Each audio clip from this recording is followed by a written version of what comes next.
कभी कभी बिना सोचे समझे की गई प्रतिज्ञाएं अपनों से ही युद्ध करने को विवश कर देती हैं। ऐसा ही एक युद्ध भगवान श्री कृष्ण और उनके परम शिष्य मित्र व सखा अर्जुन के बीच भी हुआ था। दोस्तों, कहानी में आगे बढ़ने से पहले हमारे चैनल इटर्नल एक्सटेसी में एक बार फिर से आप सभी का बहुत बहुत स्वागत है। अगर आपको हमारा आज का ये वीडियो पसंद आता है तो लाइक ज़रूर करें और आपकी प्रतिक्रिया कमेंट सेक्शन में ज़रूर दें। साथ ही हमारे चैनल को सब्सक्राइब करें। दोस्तों, कहा जाता है कि अर्जुन और श्री कृष्ण भगवान नर और नारायण के अवतार थे। अर्जुन और कृष्ण दो शरीर होते हुए भी एक प्राण थे, परंतु ऐसा होने के बाद भी ऐसा क्या हुआ था कि भगवान श्री कृष्ण और अर्जुन के बीच महाप्रलयंकारी युद्ध छिड़ गया। जानने के लिए कृपया वीडियो के अंत तक बने रहें। प्राचीन काल की बात है। एक बार महर्षि गालव जब प्रातः काल की बेला में सूर्यदेव को अर्घ्य प्रदान कर रहे थे, तभी चित्रसेन गंधर्व की थूकी हुई पीक आकाश मार्ग से जाते हुए उनकी अंजलि में आ गिरी। महर्षि को इससे बड़ा क्रोध आया। वे उसे शाप देना ही चाहते थे कि उन्हें अपने तपोनाश का ध्यान आ गया और वे रुक गए। उन्होंने जाकर भगवान श्री कृष्ण को सारी बात बताकर उनसे गंधर्व चित्रसेन को मृत्युदंड देने की प्रार्थना की। श्याम सुंदर तो ब्राह्मण्य देव ठहरे ही झट प्रतिज्ञा कर ली कि वो आने वाले कल के सूर्यास्त तक चित्रसेन का वध कर देंगे। महर्षि को पूर्ण संतुष्ट करने के लिए उन्होंने माता देवकी तथा महर्षि के चरणों की भी शपथ ले ली। महर्षि गालव अभी लौटे ही थे कि देवर्षि नारद वीणा झंकारते पहुंच गए। भगवान श्री कृष्ण ने उनका स्वागत और आतिथ्य किया। शांत होने पर नारद जी ने कहा, प्रभो, आप तो परमानंद कंद कहे जाते हैं। आपके दर्शन से लोग विषाद मुक्त हो जाते हैं, पर पता नहीं क्यों आज आपके मुख कमल पर विषाद की रेखाएं दिख रही हैं। इस पर श्याम सुंदर ने महर्षि गालव के सारे प्रसंग को कहकर अपनी प्रतिज्ञा सुनाई। अब नारद जी को चैन कहाँ था। उन्हें तो आनंद आ गया।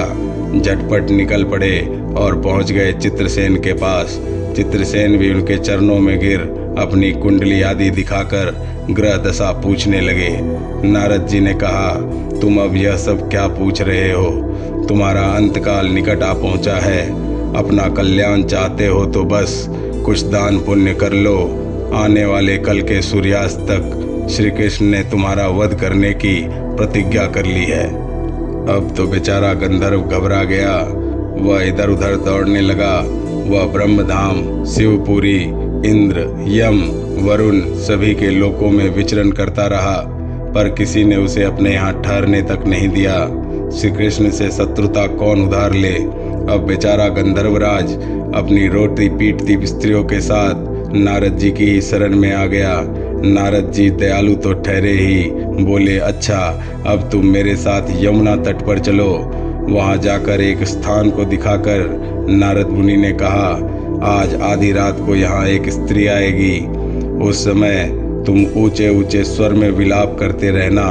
वह स्त्री तुम्हें बचा लेगी, पर ध्यान रखना, जब तक वह तुम्हारे कष्ट दूर कर देने की प्रतिज्ञा न कर ले, तब तक तुम अपने कष्ट का कारण भूल कर भी उन्हें मत बताना।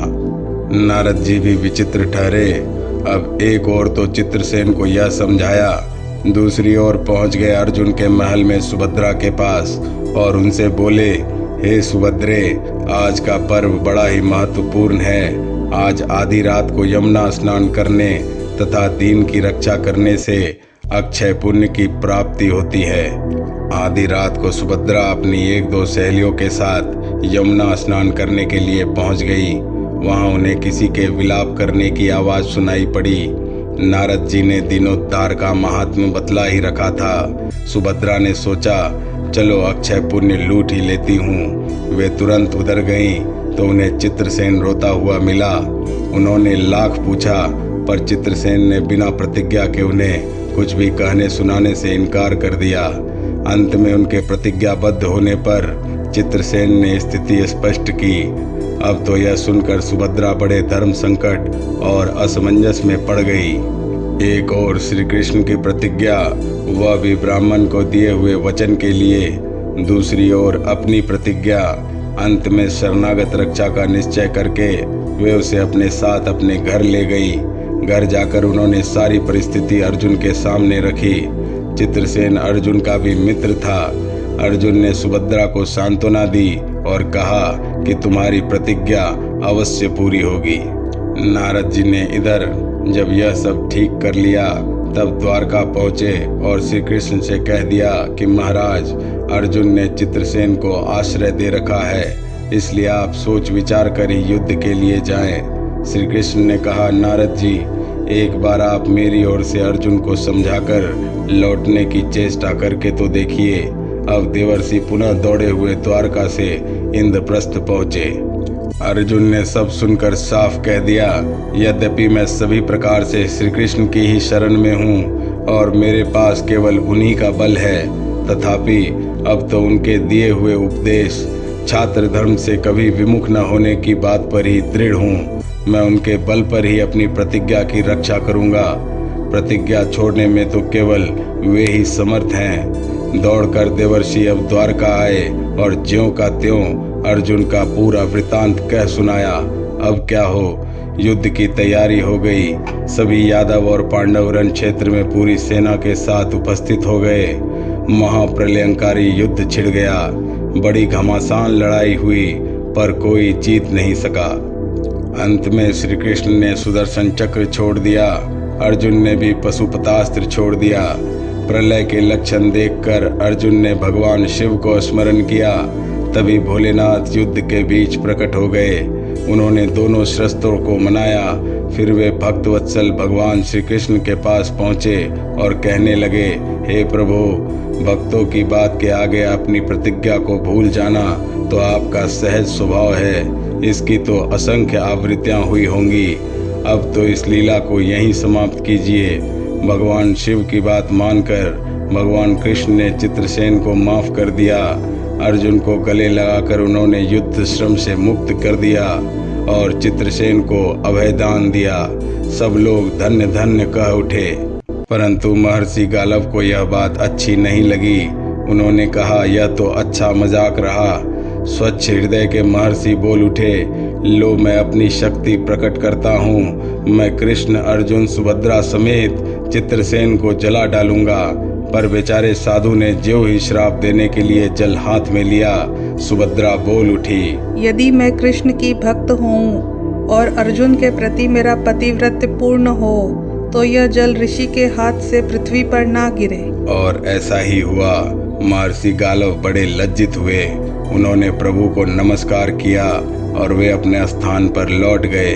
तदनंतर सभी अपने अपने स्थान को वापस लौट गए।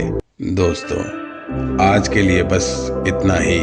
उम्मीद करते हैं कि आपको हमारा आज का ये वीडियो पसंद आया होगा। ऐसी ही और दिलचस्प वीडियोस के लिए हमारे चैनल के साथ बने रहें। हम जल्द ही एक और रोचक विषय के साथ वापस आएंगे।